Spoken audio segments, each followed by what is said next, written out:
Hi friends, I am Sonakshi Kumari. In this video, we learn in brief about education. I challenge you, after watching this video, your all doubts will be clear and you won't left any question of education in semester exam. Especially students of B.Ed and MA education, please watch this video till end and subscribe my channel and press bell icon for more videos. And if you find this video needful, then like this video.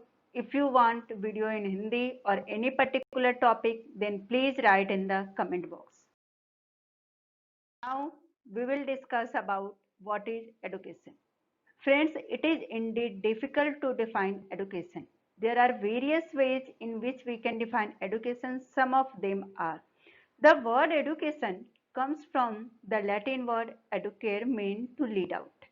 Now we can define education as a process through which a society passes on the knowledge, values and skills from one generation to another.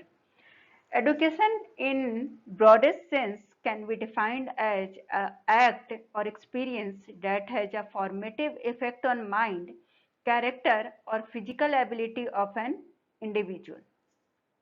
If we define its technical sense, we can define it as a process by which society deliberately transmits its accumulated knowledge, skills, and values from one generation to another.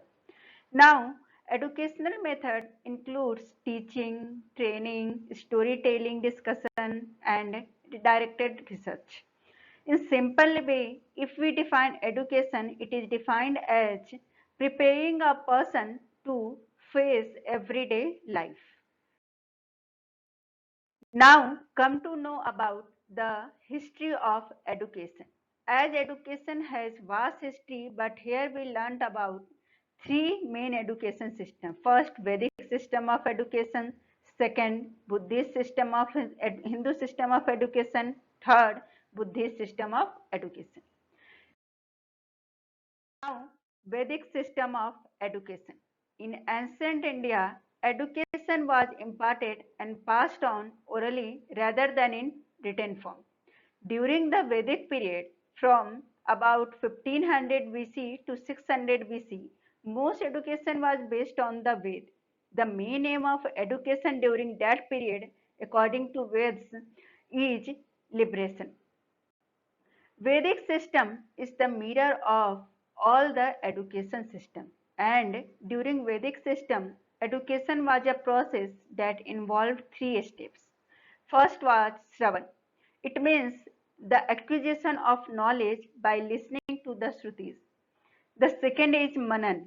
Manan means where the students think and analyze and make inferences.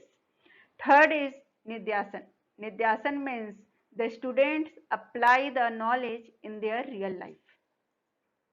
Vedic system included proper pronunciation and recitation of the Ved, the rules of sacrifice, grammar and derivation. We can say that it also includes versification and better understanding of secrets of nature. Reasoning included logic, the sciences, and the skills necessary for an occupation. Now come to Gurukul system. Gurukul system is an ancient Indian concept of education wherein the participants get knowledge by residing with his teacher as a part of family. During Gurukul system, the education supported traditional Hindu residential schools of learning, typically the teacher's house or a monastery. In this system, the teacher means guru, and the student means Sisya, were considered to be equal even if they belong to different social standings. Education was free, but students from well-to-do family paid Guru Dakshina, a voluntary contribution after the completion of their studies. Now, what is Guru Dakshina? Guru Dakshina is a mark of respect by the students towards their Guru. Guru means teacher. It is a way in which the students acknowledged, thanked, and respected their Guru, whom they considered to be the spiritual guide. At the Gurukuls, The teacher imparted knowledge of religion, scriptures, philosophy, literature, warfare, medicine, astrology, and history. Children from all classes of society lived under the Gurukul roof as brothers. Now, friends, if you want to ask any question, please write in the comment section. I will give you the answer, and various links are also given in the description box. So go through it if you will get more content, and whatever I teach you, if you want it in PDF format, please write in the comment section. I will send you that the PDF format. Now come to Buddhist education.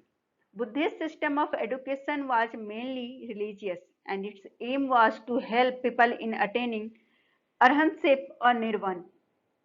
The complete nirvana means the complete liberation or freedom from human suffering. In the Buddhist education system, the students included Dharmasastra Pitakas, namely Vinaya Pitaka, Sutta Pitaka, Abhidhamma Pitaka. The knowledge of Sanskrit was necessary for higher education during the Buddhist system of education. Bhikshuk were given various type of education in handicraft, weaving, stitching of clothes, etc. Education of medical science is the gift of Buddhist period. Charak Dhanvantri were the great Ayurveda Acharya. About types of education. There are three main types of education: formal education, second informal education, and third one is non-formal education. Formal education. Formal education is a formal and systematic approach to education. We all encounter this type of education in schools, universities, and other institutions in the education system.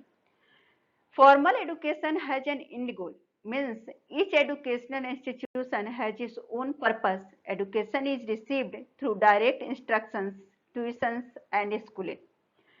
In formal education, it has a time frame and strict regulations. This means that each educational institution has limited time to teach you a set amount of things. Formal education relies on a systematic and well-defined curriculum. The curriculum is created with particular objectives in mind. The objectives are usually set by the government. Come to informal education. Informal education is the process through which a person gains knowledge outside of the strict confinement of formal education. There is no organization or institution behind informal education. Anyone can be a teacher as well as anyone can be a student.